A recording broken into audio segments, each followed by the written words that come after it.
Hello friends, welcome to our YouTube channel that is IP trend.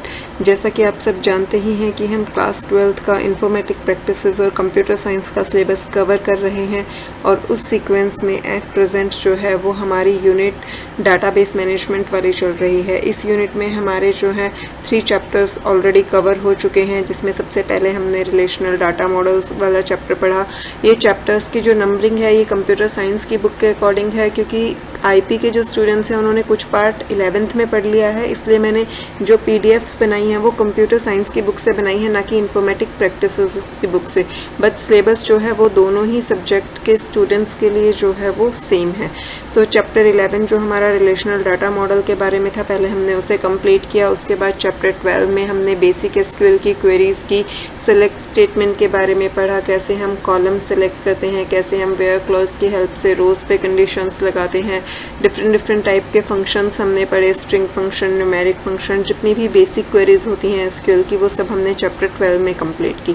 उसके बाद chapter 13 में हमने डीडीएल कमांड सीखी कि टेबल क्रिएट कैसे करते हैं, एसक्यूएल कंस्ट्रेंट्स क्या होते हैं, उन्हें टेबल पे अप्लाई कैसे करते हैं, अल्टर टेबल कमांड क्या होती है, ड्रॉप टेबल कमांड क्या होती है, डाटाबेस को कैसे क्रिएट करते हैं, डिलीट करते हैं, और साथ ही साथ टेबल्स में वैल्यूज़ कैसे इंसर्ट करते हैं। ये सारी चीज़ें हमने चैप्टर 13 में कंप्लीट की।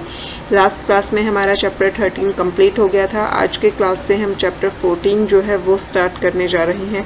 इस चैप्टर के बाद आपका डाटाबेस का सिलेबस जो है वो कंप्लीट हो जाएगा। इनफैक्ट जो आईपी के स्टूडेंट्स हैं उनके कोर्स में चैप्टर 14 भी कंप्लीट नहीं है। ग्रुपिंग रिकॉर्ड्स उनके सिलेबस में है, बट जॉइंट्स इन एसक्यूएल वाला पार्ट उनके सिलेबस में इंक्लूडेड नहीं है। तो जब ये चैप्टर हमारा हाफ कंप्लीट होगा, आईपी के स्टूडेंट्स का सिलेबस वहीं पे कंप्लीट हो जाएगा, और जब ये कंप्लीट चैप्टर होगा तो कंप्यूटर साइंस का उसके साथ जो है वो कंप्लीट हो जाएगा, डीबीएमएस वाली यूनिट। तो चलिए स्टार्ट करते हैं आज की क्लास। बाकी की क्लासेस की तरह आज की क्लास में भी हम थ्योरी के साथ साथ जो है वो प्रैक्टिकल पार्ट भी करेंगे। तो चलिए स्टार्ट करते हैं। सबसे पहले हम थ्योरी से बिगिन करेंगे। यहाँ पे हम पहले ग्रुपिंग के बारे में पढ़ेंगे कि एसक्यूएल की जो टेबल्स होती हैं हम उसमें डाटा को ग्रुप जो है वो कैसे करते हैं। उसके बाद जो है हम जॉइंट्स पे जाएंगे।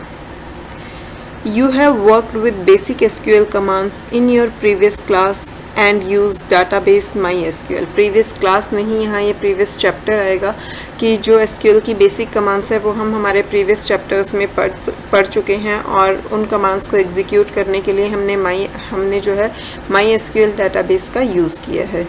This chapter will talk about some SQL commands in details, और उन्हीं में से कुछ कमांड्स को ये चैप्टर जो है वो डिटेल में डिस्कस करेगा, और साथ ही साथ उन कमांड्स की हेल्प से ही हम कैसे डाटा को ग्रुप कर सकते हैं वो भी हम सीखेंगे। After this chapter you shall be able to display group of records, summary of groups of records and display selected group of records। जब ये चैप्टर कवर हो जाएगा तो उसके बाद आप जो है ग्रुप्स बना पाएंगे अपने डिफरेंट रिकॉर्ड्स के। आप उन रिकॉर्ड्स की समरी डिस्प्ले करवा पाएंगे और उन ग्रुप्स पे जो है वो कंडीशंस भी लगा पाएंगे। अब ग्रुप्स पढ़ने से पहले सबसे पहले हम ये देख लेते हैं कि एसक्यूएल में हमारे पास फंक्शंस जो हैं वो किस किस टाइप के होते हैं। ऑल्दो आप फंक्शंस जो हैं वो पढ़ चुके हैं, बट हमने डायरेक्टली ये नहीं पढ़ा कि कितने टाइप के जो है वो फंक्शंस होते हैं। तो types of SQL functions. Now that you have learnt different type of functions, let us talk about their broad categories। Individual categories हम पढ़ चुके हैं कि string function हमने पढ़े, numeric function हमने पढ़े, aggregate function हमने पढ़े, और हमने जो हमारे date and time के functions थे वो पढ़े। बट उनको हम किन किन categories के अंडर जो है नोट डाउन करते हैं, किन categories में उन्हें डिवाइड करते हैं, ये हमने नहीं पढ़ा था। SQL support many types of functions। All these functions can generally be categorized into following 2 types। जितने भी functions होते हैं जनरली उन्हें 2 तरह की कैटेगरीज में डिवाइड किया जाता है। पहली होती है सिंगल रो और स्केलर फंक्शंस। जो टेबल की इंडिविजुअल रोज पे वर्क करते हैं उन्हें हम कहते हैं स्केलर फंक्शंस, या फिर हम कह सकते हैं सिंगल रो फंक्शंस। और जो मल्टीपल रिकॉर्ड्स पे एक साथ वर्क करते हैं उन्हें हम कहते हैं मल्टीपल रो फंक्शन, या फिर ग्रुप फंक्शन, और we can say aggregate functions. Single row functions work with a single row at a time. जो सिंगल रो फंक्शंस होते हैं वो एक टाइम पे एक सिंगल रो पे वर्क करते हैं। A single row function returns a result for every row of a query table. जिस टेबल पे हमने हमारी क्वेरी एग्जीक्यूट की होती है, सिंगल रो फंक्शंस जो हैं वो उस टेबल की हर रो के लिए रिजल्ट जो है वो रिटर्न करते हैं। मल्टीपल रो और group functions work with data of multiple rows at a time and return aggregated value. जबकि जो मल्टीपल रो फंक्शन या फिर जो ग्रुप फंक्शंस होते हैं वो क्या करते हैं कि ग्रुप ऑफ रिकॉर्ड्स पे यानी कि मल्टीपल रोज पे एक साथ वर्क करते हैं, बट रिजल्ट हमें एक सिंगल वैल्यू प्रोवाइड करते हैं उन सभी रोज को एग्जीक्यूट करने के बाद। Example of multiple row functions are the group functions that you have learnt in previous section। जो हमने aggregate functions पढ़े थे 12th chapter में, वो सारे हमारे multiple row functions या फिर group functions होते हैं, जो कि थे हमारे sum, count, max, mean, average। यहाँ पे हमने ये 5 functions पढ़े थे, ये पांचों ही जो है हमारे group functions होते हैं। The difference between these two type of function is in the number of rows they act upon। तो ये आपने अभी पढ़ ही लिया कि दोनों तरह के functions में मेन डिफरेंस क्या होता है कि वो कितनी नंबर ऑफ रोज पे एक साथ जो है एक्शन परफॉर्म कर रहे हैं उस पर डिपेंड करता है। A single row function work with the data of a single row at a time and return a single result for each रो।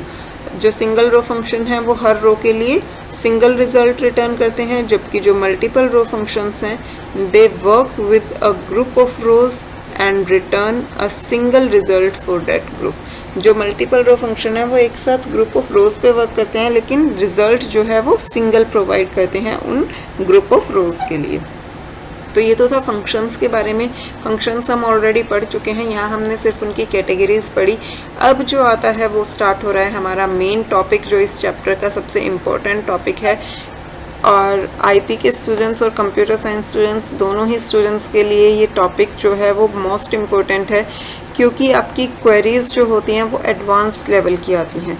यहाँ पे जब आप ग्रुप बाय फंक्शन को पढ़ लेंगे, उसके बाद जब आप एग्जांपल्स देखेंगे तो आप देखेंगे कि बेसिक से लेके यहाँ के एडवांस्ड पार्ट तक आपका सारा का सारा जितना भी आपने पढ़ा है वो सब कुछ यूज़ हो जाएगा आपके एक सिंगल क्वेरी में। फिर चाहे वो कॉलम सेलेक्ट करना हो, रोज सेलेक्ट करना हो, कंडीशन लगाना हो, कंडीशन में आपने लिस्ट लगाई है, बिटवीन ऑपरेटर लिया है, लाइक कीवर्ड का यूज़ किया है, चाहे किसी भी तरह की कंडीशन है, वो सारी आपकी जितनी भी बेसिक चीज़ें हैं वो सब यहाँ पे यूज़ हो जाएंगी। और आपके एग्ज़ाम में जो क्वेश्चन आते हैं वो मोस्टली इसी टॉपिक से आते हैं। आप इस की एक्सरसाइज जब देखेंगे इस चैप्टर की, तो वहाँ भी आप देखेंगे कि लास्ट ईयर्स के जो आपके क्वेश्चन पेपर हैं उनमें मोस्टली इसी चैप्टर से जो क्वेश्चंस हैं वो आए हुए हैं। तो grouping result with the help of group by clause. The group by clause combine all those records that have identical value in a particular field or a group of field। जो group by clause होता है वो क्या करता है, वो आपकी table की रोज़ को ग्रुप्स में डिवाइड कर देता है। और वो ग्रुप्स में किस बेसिस पे डिवाइड करेगा, किसी भी पर्टिकुलर फील्ड के, वो फील्ड आप डिसाइड करेंगे। आप ग्रुप बाय क्लॉज के साथ जिस भी कॉलम का नाम देंगे, आपको पता है हम डाटाबेस में फील्ड का मतलब क्या होता है, कॉलम। तो ग्रुप बाय क्लॉज के साथ आप जिस भी कॉलम का नाम प्रोवाइड करेंगे उस कॉलम की वैल्यू के बेसिस पे आपकी टेबल जो है वो ग्रुप्स में डिवाइड हो जाएगी। सपोज़ कीजिए आपने जिन स्टूडेंट्स ने प्रीवियस वीडियोस देखी हैं उन्हें पता ही होगा एम्प्लॉय टेबल का। जिन स्टूडेंट्स ने नहीं भी देखी है कोई बात नहीं, मैं अभी आपको वो टेबल दिखाऊंगी, क्योंकि ये वाला पूरा टॉपिक हम उसी टेबल पे बेस्ड पढ़ने वाले हैं। जो आपकी एम्प्लॉय टेबल है, तो मान लीजिए आप क्या चाहते हैं कि जो आपके एम्प्लॉयज़ हैं वो सब अलग अलग डिपार्टमेंट में काम कर रहे हैं, तो उस टेबल में आपके पास डिपार्टमेंट नंबर का कॉलम होगा, क्योंकि हर एम्प्लॉय का डिपार्टमेंट नंबर वहाँ लिखा होगा। आप चाहते हैं कि एक डिपार्टमेंट के एम्प्लॉयज़ आप एक साथ देखें, दूसरे डिपार्टमेंट के एक साथ, तीसरे डिपार्टमेंट के एक साथ, तो आप अपनी टेबल को डिपार्टमेंट वाइज जो है वो डिवाइड करना चाहते हैं, तो वहाँ आप ग्रुप बाय डिपार्टमेंट नंबर कर सकते हैं। तो ग्रुप बाय क्लॉज के साथ आप जो भी कॉलम का नाम प्रोवाइड करेंगे, आपकी टेबल उस कॉलम की वैल्यू के बेसिस पे जो है वो ग्रुप्स में डिवाइड हो जाएगी। अब यहाँ पे आप एक चीज़ नोटिस कीजिए कि अब आप सोच रहे होंगे कि कॉलम की वैल्यू के बेसिस पे कैसे ग्रुप्स में डिवाइड होगी अगर कॉलम की वैल्यूज़ जो हैं वो इंडिविजुअल हैं। तो अब अगर आपकी आपके कॉलम में सारी ही वैल्यू यूनिक है तो ऑब्वियसली वहाँ कोई ग्रुप नहीं बन पाएगा, वहाँ जितनी आपकी नंबर ऑफ रोज हैं उतने ही ग्रुप्स होंगे। जैसे कि आपकी प्राइमरी की वाला कॉलम, आपके प्राइमरी की कॉलम में सारी वैल्यूज़ यूनिक होती हैं तो वहाँ आपके ग्रुप्स फॉर्म ही नहीं हो पाएंगे, जितनी नंबर ऑफ रोज हैं उतने ही आपके ग्रुप्स रहेंगे। बट आपके सारे कॉलम्स ऐसे नहीं होते हैं। अब जैसे आपका एम्प्लॉय कोड है, आपका एम्प्लॉय नेम है, फ़ोन नंबर है, इन चीज़ों के बेसिस पे आप कभी भी ग्रुपिंग नहीं कर सकते। तो ग्रुपिंग जो है वो ऑब्वियसली आप लॉजिकल चीज़ के बेसिस पे ही करेंगे और उनकी वैल्यूज़ भी जो है वो हमेशा रिपीटेड होती है। जैसे मैंने आपको डिपार्टमेंट नंबर का एग्जाम्पल दिया, कोई भी कंपनी है उसमें लिमिटेड डिपार्टमेंट्स ही होंगे, तो हर डिपार्टमेंट के नंबर ऑफ़ एम्प्लॉयज़ को अगर आप ग्रुप करना चाहते हैं तो उस कंपनी की जो एम्प्लॉय टेबल है जहां उस कंपनी के सारे एम्प्लॉयज़ का डाटा स्टोर्ड है, तो आप उन एम्प्लॉयज़ को डिपार्टमेंट नंबर के बेसिस पे ग्रुप्स में डिवाइड कर सकते हैं कि कितने एम्प्लॉयज़ या कौन कौन से एम्प्लॉयज़ डिपार्टमेंट नंबर 10 में है, कौन कौन से एम्प्लॉयज़ डिपार्टमेंट नंबर 20 में है।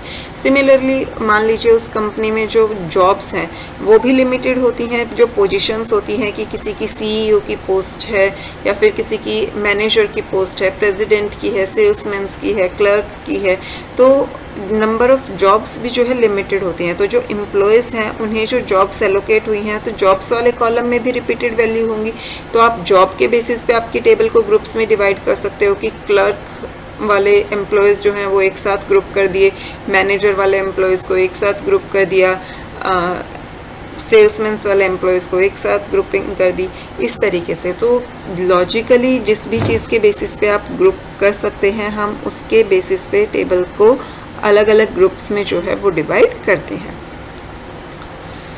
This grouping results into one summary record per group if group functions are used with it. जब हमारी टेबल ग्रुप्स में डिवाइड हो जाती है तब अगर हम उस पर ग्रुप फंक्शन लगाते हैं, जो कि हमने अभी अभी देखे, जो कि हमारे एग्रीगेट फंक्शंस होते हैं, तो जब हम हमारी टेबल पे ग्रुप फंक्शंस अप्लाई करते हैं तो वो हर ग्रुप के लिए जो है एक समरी रिकॉर्ड प्रोवाइड करती है। जब आपने चैप्टर 12 में एग्रीगेट फंक्शंस पढ़े थे, जिन स्टूडेंट्स ने चैप्टर 12 की वीडियोस नहीं देखी हैं और उन्हें एग्रीगेट फंक्शंस की नॉलेज नहीं है, तो चैनल पे आप चाहिए, वहाँ पे आपको डाटाबेस मैनेजमेंट सिस्टम की पूरी प्लेलिस्ट मिलेगी, वहाँ से आप एग्रीगेट फंक्शंस जो है वो डिटेल में स्टडी कर सकते हैं। यहाँ मैं एग्रीगेट फंक्शंस पे फोकस नहीं कर रही हूँ, तो मैं आपको ये नहीं बताऊँगी कि कौन सा फंक्शन जो है वो कैसे वर्क कर रहा है, क्योंकि वरना तो बहुत सारा टाइम वेस्ट हो जाएगा। तो अगर आपको एग्रीगेट फंक्शंस की नॉलेज नहीं है तो पहले आप वो वाली वीडियो जो है वो अच्छे से देख लीजिए। तो जब हमने चैप्टर 12 में एग्रीगेट फंक्शंस पढ़े थे तो वहाँ पे हमने क्या किया था, पूरी टेबल पे हमारा फंक्शन वर्क करता था। अगर हमने काउंट फंक्शन यूज़ किया तो वो पूरी टेबल में जितनी एंट्रीज हैं उन्हें काउंट करता था। अगर हमें मैक्स फंक्शन का यूज़ किया तो जिस भी कॉलम पे, मान लीजिए हमने सैलरी पे मैक्स फंक्शन अप्लाई किया, तो वो पूरी टेबल की जो मैक्सिमम सैलरी है वो रिटर्न करेगा। मिनिमम फंक्शन जो है वो पूरी टेबल की मिनिमम सैलरी रिटर्न करेगा। बट जब हमने टेबल को ग्रुप्स में डिवाइड कर दिया है और उसके बाद अगर हम group function, aggregate function use कर रहे हैं तो वो हर ग्रुप के लिए इंडिविजुअल वैल्यू देंगे। अब मान लीजिए हमने ग्रुप बाय यूज़ किया है, ग्रुप बाय डिपार्टमेंट नंबर हमने किया और उसके बाद हम मैक्स सैलरी प्रिंट करवा रहे हैं, तो वो क्या करेगा, हर डिपार्टमेंट की अलग से मैक्सिमम सैलरी जो है वो हमें रिटर्न करेगा। तो जब भी हम ग्रुप बाय के साथ एग्रीगेट फंक्शंस यूज़ करते हैं तो हमें हर ग्रुप के लिए एक रिकॉर्ड जो है वो रिटर्न होता है। In other words, the group by clause is used in select statement to divide the table into groups, जो कि मैंने आपको अभी अभी बताया कि ग्रुप बाय क्लॉज का यूज़ जनरली किस लिए होता है, टेबल को ग्रुप्स में डिवाइड करने के लिए। Grouping can be done by a column name और with aggregate functions, in which case the aggregate produce a value for each group। Grouping जो है वो किसी कॉलम नेम के बेसिस पे भी की जा सकती है और या फिर एग्रीगेट फंक्शन के बेसिस पे भी की जा सकती है। For example, to calculate the number of employees in each grade you use the command. अब मान लीजिए आपको हर ग्रेड में नंबर ऑफ़ एम्प्लॉयज़ काउंट करने हैं। अब यहाँ पे इस क्वेरी को बताने से पहले मैं आपको एक टेबल शो करती हूँ, एम्प्लॉय टेबल। ये देखिए, ये हमारी जो है वो एम्प्लॉय टेबल है। यहाँ पे ग्रुप बाय फंक्शंस में हम जितनी भी ये क्वेरीज एग्जीक्यूट करेंगे उन सब में हम EMPL टेबल यानी कि एम्प्लॉय टेबल का यूज़ करेंगे। तो पहले आपको ये टेबल पता होनी चाहिए, तभी आप उन क्वेरीज़ को समझ सकते हैं। ये EMPL टेबल है जिसमें किसी कंपनी के एम्प्लॉयज़ का डाटा स्टोर है। यहाँ पे आपके पास एम्प्लॉय नंबर्स स्टोर हैं, एम्प्लॉयज़ के नेम स्टोर हैं, उनकी जॉब क्या है यानी कि उनकी पोजीशन क्या है, क्लर्क है, सेल्समैन है, मैनेजर है, एनालिस्ट है, प्रेसिडेंट है, ये सब जो है यहाँ पे स्टोर है। उनके मैनेजर्स की आईडी स्टोर है, उन्हें कब हायर किया गया था वो हायर डेट स्टोर है, उनकी सैलरी कितनी है ये यहाँ पे स्टोर्ड है, उन्हें कितना कमीशन मिल रहा है और वो किस डिपार्टमेंट के अंडर काम कर रहे हैं, ये सारी इन्फॉर्मेशन जो है वो EMPL टेबल में आपकी स्टोर्ड है। तो इसी टेबल के बेसिस पे जो है हम ग्रुप बाय फंक्शन की क्वेरीज को जो है रन करेंगे। अब यहाँ पे हमें क्वेरी क्या दी गई है, calculate the number of employee in each grade. हमें हर ग्रेड में नंबर ऑफ एम्प्लॉयज़ काउंट करने हैं। अब यहाँ पे ग्रेड का मतलब क्या है, यहाँ ग्रेड का कोई अलग से कॉलम तो नहीं है, यानी कि उनकी जो पोजीशन है वही उनका ग्रेड डिसाइड करेगी। तो हर जॉब के अंदर, हर ग्रेड के अंदर कितने नंबर ऑफ एम्प्लॉयज़ हैं यहाँ देखिए, यानी कि कितने क्लर्क्स हैं हमारे पास, कितने सेल्समैन्स हैं, कितने मैनेजर हैं, उसके बाद और कौन सी अलग से है हमारे पास, एनालिस्ट की जॉब है, कितने एनालिस्ट हैं हमारे पास, कितने प्रेसिडेंट हैं, उसके बाद सेल्समैन, क्लर्क, यानी कि इंडिविजुअली हमारे पास 5 ग्रेड हैं, clerk, salesman, manager, analyst and president. हमें ये बताना है कि हर ग्रेड के अंदर कितने नंबर ऑफ एम्प्लॉयज़ हैं। तो उसके लिए हम क्वेरी क्या रन करेंगे, सेलेक्ट जॉब, क्योंकि हमें ग्रेड डिस्प्ले करवाना है, तो ग्रेड हमारा क्या है, जॉब, तो सेलेक्ट जॉब। और उसके बाद इस जॉब के अंदर कितने नंबर ऑफ एम्प्लॉयज़ हैं, तो नंबर ऑफ एम्प्लॉयज़ को काउंट करने के लिए हम क्या करेंगे, काउंट फंक्शन का यूज़ करेंगे, काउंट स्टार। हमें किसी पर्टिकुलर कॉलम को काउंट नहीं करना है, हमें simply number of rose count करनी है, तो हमने यहाँ क्या अप्लाई कर दिया, काउंट स्टार। तो अब यहाँ पे क्या होगा, जॉब का नेम और उसमें कितने नंबर ऑफ एम्प्लॉयज़ हैं वो आ जाएगा। अब कितने नंबर ऑफ एम्प्लॉयज़ हैं पर्टिकुलर जॉब में, ये कैसे होगा, अगर आप सिंपली ये लगा देते हैं select job comma count star from EMPL, अगर आप सिर्फ इतनी क्वेरी को रन करेंगे तो क्या होगा कि आपकी जो जॉब है वो डिस्प्ले हो जाएगी और टेबल में जितनी नंबर ऑफ रोज़ हैं वो आपकी जो है डिस्प्ले हो जाएंगी और जॉब की वैल्यू जो है वो सारी रिपीटेड भी आएंगी। लेकिन आपको यहाँ पे क्या चाहिए कि जॉब और उसके साथ जो है उस जॉब के अंदर नंबर ऑफ एम्प्लॉयज़ कितने हैं वो। तो यहाँ पे हम क्या करेंगे, ग्रुप बाय जॉब। जब हम ग्रुप बाय जॉब करेंगे तो इंटरनली क्या फंक्शनिंग परफॉर्म होगी, जैसे ही यहाँ पे ये क्वेरी एग्जीक्यूट हुई, select job comma count star from EMPL group by job, तो सबसे पहले वो क्या लेगा, फ्रॉम EMPL यानी कि EMPL टेबल से।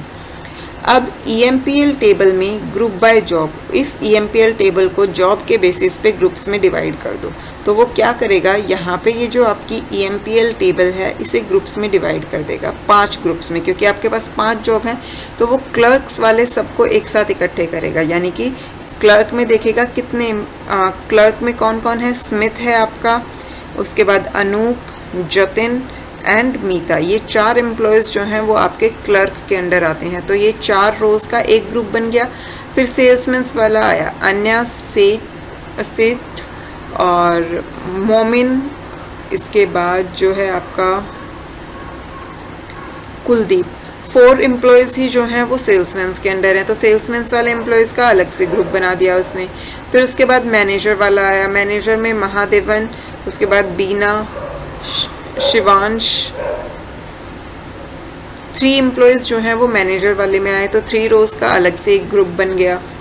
उसके बाद एनालिस्ट में जब देखा तो एनालिस्ट में 2 एम्प्लॉयज़ हैं, स्कॉट एंड फाकिर, तो एनालिस्ट का अलग से एक ग्रुप बन गया। और उसके बाद प्रेसिडेंट में सिर्फ एक ही है, आमिर, तो उसका एक अलग से। तो यानी कि ये टेबल जो है वो 5 ग्रुप्स में डिवाइड हो गई। क्लर्क वाले ग्रुप में 4 रोज़, सेल्समैन्स वाले में 4 रोज़, मैनेजर वाले में 3 रोज़, एनालिस्ट वाले में 2 रोज़ और प्रेसिडेंट वाले में 1 रोज़। तो पहले इतना काम हो गया, EMPL टेबल सेलेक्ट हुई, वो ग्रुप्स में डिवाइड हो गई। अब जब वो ग्रुप्स में डिवाइड हो गई उसके बाद क्या हुआ, सेलेक्ट जॉब। तो अब क्योंकि जॉब सेलेक्ट करनी है तो हर ग्रुप से सेलेक्ट होगी, तो हर ग्रुप से जो है जॉब आ गई, यानी कि वो पांचों जॉब्स जो हैं वो डिस्प्ले हो गई और हर ग्रुप में जितनी नंबर ऑफ रोज हैं वो यहाँ पे डिस्प्ले हो गई। जब हम ग्रुप बाय क्लॉज का यूज़ करते हैं तब हम सेलेक्ट के अंदर कॉलम भी जो है ऐसे ही सेलेक्ट करते हैं जो कि हमारे ग्रुप के अंडर आ रहे हों। ये चीज़ ऑल्दो अभी हम आगे डिटेल में पढ़ेंगे, लेकिन अगर आप यहाँ पे सेलेक्ट में ऐसा कोई कॉलम ले लेते जिसका ग्रुपिंग से कोई लेना देना नहीं है, मान लीजिए आप यहाँ पे ले लेते select employee name comma job comma count, तो आपका क्या होता, अब आपकी टेबल जो कि 5 ग्रुप्स में डिवाइड है तो उन पांचों ग्रुप्स से आपको रिटर्न लेना है। तो जॉब में तो क्या आ गया, एक ग्रुप की सभी, एक ग्रुप में जितनी रोज हैं सबकी जॉब सेम थी तो वो वाली जॉब रिटर्न हो गई क्लर्क। काउंट स्टार ऑब्वियसली वो उस ग्रुप में जितनी नंबर ऑफ रोज हैं वो उन्हें काउंट कर लेगा, लेकिन जब एम्प्लॉय नेम डिस्प्ले होगा तो उस ग्रुप का कौन सा एम्प्लॉय नेम डिस्प्ले होगा, तो वो आपके लिए जो है एक प्रॉब्लम क्रिएट करेगा। ऑल्दो इसका सॉल्यूशन क्या होता है, डाटाबेस MySQL जो है वो आपको एरर देगा या नहीं देगा ये अभी हम आगे डिटेल में पढ़ेंगे, क्योंकि यहाँ पे आपको कोई एरर नहीं मिलता है, एम्बिग्यूअस रिजल्ट आपको मिलता है, बट अभी मैं आपको नहीं समझा रही हूँ ये क्योंकि ये बहुत कंफ्यूजिंग हो जाएगा। बट जब हम ग्रुप बाय क्लॉज का यूज़ करते हैं तो हम रिलेटिव कॉलम्स ही हमेशा डिस्प्ले करवाते हैं। जब हम इस चीज़ को प्रैक्टिकली करके देखेंगे तो ये चीज़ आपको और भी ज़्यादा क्लियर हो जाएगी और आपके जितने भी डाउट्स हैं वो अच्छे से क्लियर हो जाएंगे। Group by applies the aggregate functions independently to a series of groups that are defined by having a field value in common. Group by जो है वो एग्रीगेट फंक्शंस को कैसे अप्लाई करता है कि जो हमारे अलग अलग ग्रुप्स क्रिएट हुए हैं जो कि कॉमन फील्ड वैल्यू के बेसिस पे क्रिएट हुए हैं वो उन अलग अलग ग्रुप्स पे इंडिपेंडेंटली वर्क करता है, वो सारे ग्रुप्स पे एक साथ वर्क नहीं करता है। Now consider the following query which is also grouping records based on department number. लेकिन इस क्वेरी को करने से पहले मैं आपको प्रैक्टिकली जो है वो थोड़ा सा समझा देती हूँ ताकि आप लोगों को जो है चीज़ें थोड़ा रिलेट आप कर पाओ, क्योंकि जब तक हम प्रैक्टिकली नहीं करते हैं तब तक हमें थ्योरेटिकली जो चीज़ें हैं वो इतना क्लियर नहीं होती। प्रैक्टिकल के लिए हम अगेन MySQL का कमांड लाइन क्लाइंट जो है वो वर्क करेंगे। यहाँ पे पहले हम अपना पासवर्ड एंटर करेंगे। ये मैंने पासवर्ड डाला तो MySQL ओपन हो गया। पहले हम उस डाटाबेस को ओपन करेंगे जिस पे हमें वर्क करना है। डाटाबेस को ओपन करने के लिए हम यूज़ कमांड यूज़ करेंगे। हमारे डाटाबेस का नाम है सैम्पल, तो यूज़ सैम्पल। हमारा डाटाबेस ओपन हो गया। अब हम यहाँ पे जो है हमारी टेबल्स चेक करेंगे। तो यहाँ पे भी हमारे पास जो है एक EMPL टेबल है जिसमें कि हमारा डाटा स्टोर्ड है। पहले मैं आपको शो टेबल की हेल्प से दिखा देती हूँ कि इस डाटाबेस में हमारे पास टेबल्स कौन कौन सी हैं। तो ये देखिए हमारे पास डिपार्टमेंट, EMPL और एम्प्लॉय, ये 3 टेबल्स हैं। हमारा EMPL या हमारा डाटा जो है वो आई थिंक एम्प्लॉय टेबल में है, बट हम एक बार चेक कर लेते हैं सेलेक्ट कमांड की हेल्प से। Select star from EMPL, sorry employee. तो ये देखिए ये हमारी टेबल है। जिन स्टूडेंट्स ने प्रीवियस वीडियोस देखी हैं उन्हें पता होगा ये टेबल हमने चैप्टर 13 में क्रिएट की थी। ऑल्दो लास्ट में हमने अल्टर टेबल कमांड जब पढ़ी तो हमने इसमें कुछ एक्स्ट्रा कॉलम्स ऐड कर लिए थे, फ़ोन नंबर वगैरह, जो कि मैंने रिमूव कर दिए हैं ताकि आपको कोई कन्फ्यूज़न ना रहे। तो ये हमारी एम्प्लॉय टेबल है जिस पे हम ग्रुप बाय फंक्शन का यूज़ करेंगे। अब यहाँ पे देखिए हम किस कॉलम के बेसिस पे ग्रुपिंग कर सकते हैं। मैंने आपको पहले ही समझाया था, जहाँ पे जिस कॉलम में सारी यूनिक वैल्यूज़ हों उस कॉलम पे ग्रुपिंग करने का कोई लॉजिक नहीं बनता है। अब एम्प्लॉय कोड, एम्प्लॉय नेम के बेसिस पे ग्रुपिंग करके कोई फ़ायदा नहीं होगा। तो लॉजिकल ग्रुपिंग चाहिए होती है। अब यहाँ हमारी टेबल में कॉलम्स कौन कौन से हैं, हमने एम्प्लॉयज़ का कोड स्टोर किया है, उनका नेम स्टोर किया है, उनका जेंडर स्टोर किया है, उनका ग्रेड स्टोर किया है, उनकी ग्रॉस सैलरी, उनका कमीशन और उनका डिपार्टमेंट नंबर। यहाँ पे आप देखिए ऑब्वियसली एम्प्लॉय कोड के बेसिस पे नहीं कर सकते, एम्प्लॉय नेम के बेसिस पे भी ग्रुपिंग नहीं हो सकती, जेंडर के बेसिस पे भी नहीं हो सकती। यहाँ हमारे पास ग्रेड कॉलम है, जो हमारे बुक में टेबल है वहाँ पे हमने जॉब्स के नेम लिए हैं। यहाँ पे जॉब्स की नेम की जगह ग्रेड गिवन है कि E1, E2, E3, E4, E5 इस तरीके से। इसके बेसिस पे आप ग्रुपिंग कर सकते हैं। ग्रॉस सैलरी और कमीशन के बेसिस पे ग्रुपिंग करने का कोई लॉजिक नहीं बनता। ऑल्दो आप चाहें तो कर सकते हैं, सेम सैलरी वालों को एक साथ ग्रुप कर दिया, सेम कमीशन वालों को एक साथ ग्रुप कर दिया, बट स्टिल सबसे ज़्यादा लॉजिकली अगर आप देखें तो आप ग्रेड या डिपार्टमेंट नंबर के। बाकी आपको लॉजिकली देखने की ज़रूरत नहीं है, आपको एग्जाम में जिस भी कॉलम पे ग्रुपिंग करने के लिए बोला जाएगा आपको उसी कॉलम पे ग्रुपिंग जो है वो करनी होती है। तो यहाँ हम डिपार्टमेंट नंबर या फिर ग्रेड पे जो है वो ग्रुपिंग करके देखेंगे। बाकी मैं आपको बाकी कॉलम्स पे भी ग्रुपिंग करके दिखाऊंगी ताकि आपको जो है कोई डाउट ना रहे कि हमने इन्हीं ग्रुप्स पे जो है इन्हीं कॉलम्स पे जो है वो ग्रुपिंग क्यों की। जब हम सारे कॉलम्स पे अप्लाई करके देखेंगे तो आपको खुद ब खुद जो है चीज़ें समझ आ जाएंगी। तो सबसे पहले हम ग्रेड के बेसिस पे करते हैं सेलेक्ट। अब सेलेक्ट में हम क्या क्या डिस्प्ले करवाना चाहते हैं वो हम लेंगे। तो हम क्योंकि ग्रेड के बेसिस पे ग्रुपिंग कर रहे हैं तो हम ग्रेड जो है वो डिस्प्ले करवाएंगे।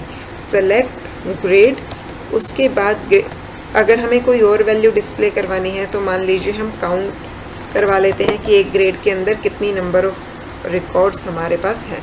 तो select grade comma count star, किस टेबल से, फ्रॉम एम्प्लॉय। ग्रुपिंग किस बेसिस पे करनी है। अब वेट, मान लीजिए मैं अभी ग्रुपिंग नहीं कर रही हूँ, मैं सिर्फ इतनी क्वेरी को एग्जीक्यूट कर रही हूँ, select grade comma count star from employee. तो आप मुझे बताइए कि हमारा आउटपुट जो है वो क्या आएगा। पहले वीडियो को पॉज कर लीजिए, थोड़ा सा सोचिए कि क्या आउटपुट आना चाहिए और फिर वीडियो को प्ले करके अपना आउटपुट जो है वो मैच कीजिए। तो चलिए क्वेरी को एग्जीक्यूट करते हैं, एंटर प्रेस करते हैं। तो ये देखिए आपका आउटपुट क्या आया, ग्रेड E5 काउंट स्टार 6। अब इसका लॉजिक क्या बना, क्योंकि हमने एग्रीगेट फंक्शन लगाया है और वो हमारी पूरी रो पूरी टेबल पे एक साथ वर्क करता है। तो हमारी इस टेबल में टोटल नंबर ऑफ रोज कितनी है, 6। तो काउंट स्टार ने हमें क्या रिटर्न किया, 6 रिटर्न किया। बट ये ग्रेड में जो है ये E5 वैल्यू आई, इस E5 का क्या मतलब है, क्योंकि ऑब्वियसली ये हमारे ग्रुपिंग फंक्शन से रिलेट नहीं करती। अब जो हमारा ये काउंट स्टार है वो एक सिंगल वैल्यू रिटर्न करेगा, तो यानी कि आउटपुट में आपको एक ही रो मिलेगी। लेकिन जब ग्रेड डिस्प्ले हो रहा है तो ग्रेड तो आपके पास यहाँ पे 6 वैल्यूज़ हैं, क्योंकि इस पे तो आपने कोई एग्रीगेट फंक्शन वगैरह कुछ भी अप्लाई नहीं किया है। तो इन 6 वैल्यूज़ में से कौन सी वैल्यू डिस्प्ले हो। तो यहाँ पे डाटाबेस क्या करता है कि जो आपकी फर्स्ट रो होती है उसकी वैल्यू डिस्प्ले हो जाती है। तो यहाँ फर्स्ट रो में वैल्यू क्या थी, E5, तो इसलिए यहाँ ग्रेड E5 आ गया। लेकिन काउंटिंग किसकी आई, टोटल नंबर ऑफ रोज की आई। अब यहीं पर अगर हम ग्रुपिंग कर देते हैं, select grade comma count star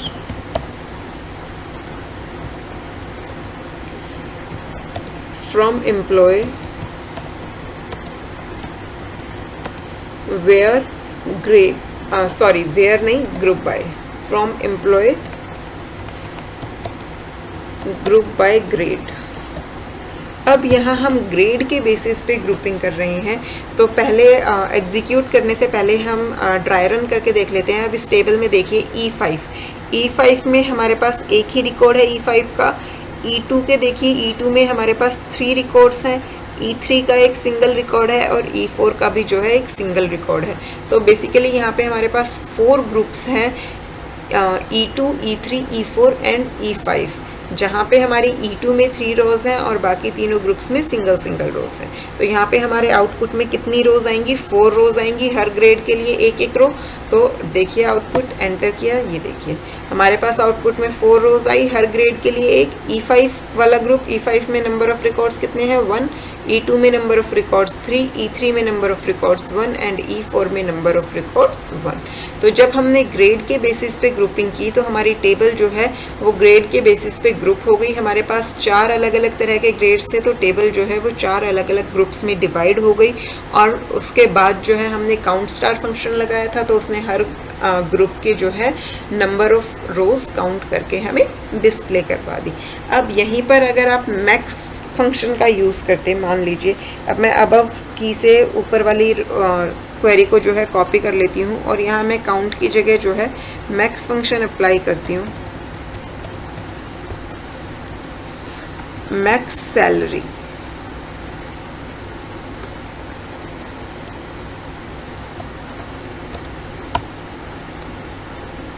sorry, हमें कॉलम नेम जो है हमने सही नहीं लिखा। हमारे पास कॉलम नेम क्या है, ग्रॉस। एंटर। तो ये देखिए हर ग्रेड की जो मैक्सिमम सैलरी है वो डिस्प्ले हो गई। अब E5 में ऑब्वियसली आपका एक ही रिकॉर्ड था तो उसकी सैलरी आ गई, E3 में भी E4 में भी, लेकिन E2 में आपके पास 3 रिकॉर्ड्स थे तो उन 3 रिकॉर्ड्स में से जो मैक्सिमम सैलरी है वो डिस्प्ले हो गई। अगर आप चेक करना चाहते हैं तो हम सेलेक्ट क्वेरी को रन कर सकते हैं, सेलेक्ट स्टार फ्रॉम एम्प्लॉय। तो ये देखिए ये आपकी टेबल थी। E5 में ऑब्वियसली एक ही रिकॉर्ड है तो उसकी 2000 सैलरी हो गई, E3 में भी आपका एक रिकॉर्ड है उसकी 12,000 सैलरी, E4 में एक ही रिकॉर्ड है उसकी 4,000। बट E2 में देखिए एक एम्प्लॉय की सैलरी 8,000 है, एक एम्प्लॉय की 10,000 है और एक की 11,000। हमने मैक्स फंक्शन लगाया है तो मैक्सिमम सैलरी डिस्प्ले होगी, इसलिए यहाँ पे E2 के लिए जो सैलरी है वो क्या डिस्प्ले हुई, 11,000 डिस्प्ले हुई। तो आई होप ये चीज़ आपको समझ आ गई होगी। अभी हमने ग्रेड के बेसिस पे किया था, अब हम इसे डिपार्टमेंट नंबर के बेसिस पे जो है वो ग्रुपिंग करके देखते हैं। तो जब हम डिपार्टमेंट नंबर के बेसिस पे ग्रुप करेंगे तो सेलेक्ट, अब डिपार्टमेंट नंबर के बेसिस पे कर रहे हैं तो डिपार्टमेंट नंबर को ही डिस्प्ले करवा लेते हैं, सेलेक्ट डिपार्टमेंट नंबर। अगेन उस डिपार्टमेंट में हमारी कितनी रिकॉर्ड्स हैं वो हम काउंट करना चाह रहे हैं, तो count star from employee group by department number. तो ये देखिए डिपार्टमेंट नंबर में हमारे पास 3 अलग अलग एंट्रीज थी, 10, 20 और 30। 10 में हमारे पास 3 नंबर ऑफ रिकॉर्ड्स थे, 20 का हमारे पास एक ही नंबर ऑफ रिकॉर्ड था और 30 के 2 नंबर ऑफ रिकॉर्ड थे। तो यहाँ पर वही डिस्प्ले हुआ है, 10 के लिए 3 नंबर ऑफ रिकॉर्ड्स, 30 में 2 और 20 के लिए 1। तो जितने हमारे पास डिफरेंट डिपार्टमेंट नंबर थे उतने डिफरेंट ग्रुप्स में हमारी टेबल डिवाइड हो गई और उसके बाद उसने नंबर ऑफ रिकॉर्ड्स जो है वो काउंट करके हमें रिटर्न कर दिए। अब अगर आप किसी और कॉलम पे लगाना चाहें तो हम वो भी जो है करके देख सकते हैं। मान लीजिए हम ग्रॉस पे अप्लाई करते हैं, select gross comma count star from employ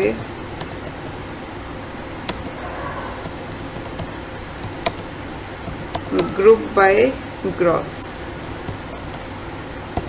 अब हम ग्रॉस सैलरी के बेसिस पे ग्रुपिंग कर रहे हैं और यहाँ देखिए ग्रॉस सैलरी में 2,000, 8,000, 12,000, 10,000, 11,000 एंड 4,000 सबकी ग्रॉस सैलरी जो है अलग अलग है। तो क्योंकि हमारे पास यहाँ 6 इंडिविजुअल वैल्यू हैं तो टेबल भी जो है वो 6 ग्रुप्स में डिवाइड होगी और हर ग्रुप में सिर्फ और सिर्फ एक सिंगल रो होगी। तो यहाँ पे आप एंटर कीजिए और आउटपुट देखिए, हमारे जो टेबल है वो 6 ग्रुप्स में ही डिवाइड हुई और हर ग्रुप में जो है वो एक इंडिविजुअल रिकॉर्ड हमारा आया है। तो जिस भी कॉलम पे हम ग्रुप बाय क्लॉज लगाएंगे टेबल जो है वो उसी के बेसिस पे डिवाइड हो जाएगी। अब अगर हम कमीशन के बेसिस पे लगाते हैं तो आपने नोटिस किया होगा कमीशन में हमारे पास 2 ही वैल्यूज़ हैं, 500 और 600।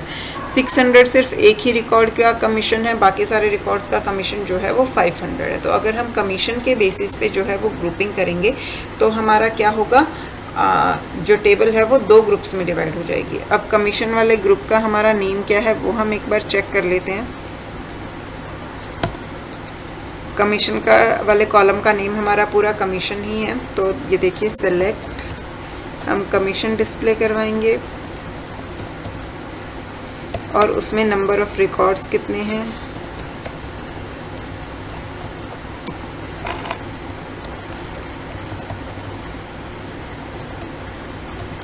फ्रॉम एम्प्लॉय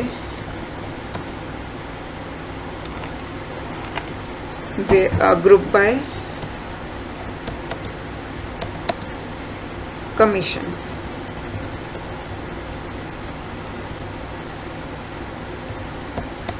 तो ये देखिए इस बार हमारी टेबल जो है वो 2 ग्रुप्स में डिवाइड हुई और जो हमारा फर्स्ट ग्रुप बना है 500 का उसमें हमारे 5 रिकॉर्ड्स हैं और जो 600 वाला ग्रुप है उसमें सिर्फ एक ही रिकॉर्ड है क्योंकि एक ही एम्प्लॉय का कमीशन जो है वो क्या है, 600 है। सिमिलरली अगर आप मान लीजिए आप ई कोड के बेसिस पे ग्रुप बाय क्लॉज का यूज़ करते हैं तो ऑब्वियसली ई कोड की वैल्यूज़ भी जो है वो हर रो में अलग है, तो वहाँ पे हमारी टेबल जो है वो कितने इंडिविजुअल ग्रुप्स में डिवाइड होगी, 6 ग्रुप्स में जो है वो डिवाइड हो जाएगी। तो select E code comma count star from employee group by E code. एक बार जो है मैं आपको हर कॉलम पे ग्रुप बाय फंक्शन जो है वो लगा के दिखा दूंगी ताकि आपको कोई भी डाउट ना रहे। तो ये देखिए, जब हमने ई कोड पे ग्रुप बाय क्लॉज का यूज़ किया तो क्योंकि हमारे पास 6 इंडिविजुअल वैल्यूज़ थी ई कोड कॉलम के अंदर, तो हमारी टेबल जो है वो 6 ग्रुप्स में डिवाइड हो गई और हर ग्रुप में जो है वो आपकी एक सिंगल ही रिकॉर्ड आपका एग्जिस्ट कर रहा है। सिमिलरली अगर ई नेम के बेसिस पे करेंगे तो वहाँ भी आपकी टेबल 6 ग्रुप्स में डिवाइड होगी और हर ग्रुप के अंदर एक सिंगल रिकॉर्ड होगा। हम ये भी करके देख लेते हैं। Select E name comma count star from employ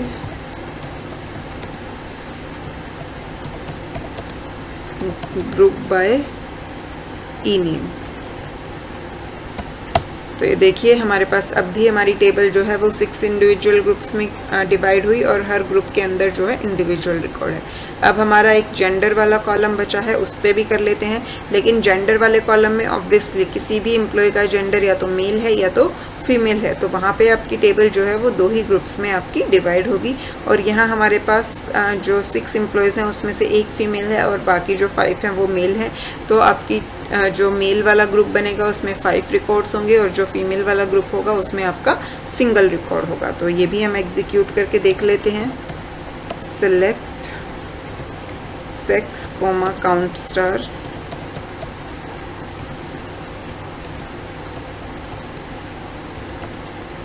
from employee group by. तो ये देखिए अब आपकी टेबल जो है वो 2 ग्रुप्स में डिवाइड हुई क्योंकि जेंडर वाले कॉलम में आपके पास 2 ही इंडिविजुअल एंट्रीज थी। तो मेल वाले ग्रुप में आपके पास 5 रिकॉर्ड्स हैं और फीमेल वाले ग्रुप में जो है वो आपका इंडिविजुअल सिंगल रिकॉर्ड है। तो आई होप ये चीज़ आपको अच्छे से समझ आई होगी कि ग्रुप बाय क्लॉज जो है वो कैसे टेबल को ग्रुप्स में डिवाइड करता है। लेकिन अगर आपको यहाँ पे कोई भी डाउट है तो आप मुझे कमेंट करके ज़रूर बताइए ताकि मैं आपके डाउट्स जो हैं वो क्लियर कर सकूँ। साथ ही साथ मुझे कमेंट सेक्शन में ये भी बताइए कि आपको वीडियो कैसी लग रही है, वीडियो समझ आ रही है या नहीं आ रही है। आपका फीडबैक ही जो है वो मुझे मोटिवेट करेगा आगे नई नई वीडियोस बनाने के लिए, तो अपना फीडबैक देना मत भूलिए। और अगर वीडियो आपको पसंद आ रही है तो लाइक बटन प्रेस कीजिए, इस चैनल को सब्सक्राइब कीजिए, बेल आइकन को हिट कीजिए ताकि हर नई वीडियो की नोटिफिकेशन आपको मिलते रहे। हम आपका इन्फॉर्मेटिक प्रैक्टिसेस का और कंप्यूटर साइंस का दोनों ही सब्जेक्ट्स का सिलेबस जो है वो डिटेल में कवर कर रहे हैं ताकि आपके जो 12th के एग्ज़ाम्स आने वाले हैं उसमें आप अच्छे मार्क्स जो हैं वो स्कोर कर सकें। हम सैम्पल क्वेश्चन पेपर्स भी डिस्कस करेंगे और एक्स्ट्रा क्वेश्चंस भी डिस्कस करेंगे, तो ताकि आपसे कोई भी पार्ट जो है वो मिस ना हो उसके लिए आप बेल आइकन ज़रूर प्रेस कर लीजिए चैनल को सब्सक्राइब करके, ताकि वीडियोज़ की नोटिफिकेशन आपके पास आती रहे। तो चलिए आगे देखते हैं। अब हमने सारे कॉलम्स पे जो है वो ग्रुप बाय लगा के देख लिया। अब हम उसमें अलग अलग तरीके से जो है परम्यूटेशन कम्बिनेशंस करेंगे, बट क्योंकि आज की क्लास में हमने बेसिक्स जो है वो पढ़ा है तो आई सजेस्ट कि पहले आप इतने पार्ट को अच्छे से रिवाइज़ कर लें एक बार और उसके बाद जो है हम फर्दर कंटिन्यू करें। इसलिए मैं आज की वीडियो को यहीं पे स्टॉप कर रही हूँ और आगे का पार्ट जो है वो हम नेक्स्ट क्लास में कंटिन्यू करेंगे ताकि स्टूडेंट्स को जो है वो कोई भी कन्फ्यूज़न ना हो और उनके लिए जो है वो डिफ़िकल्ट ना बनी चीज़ें। तो आज के लिए इतना ही, मिलते हैं नेक्स्ट वीडियो में, तब तक के लिए बाय बाय।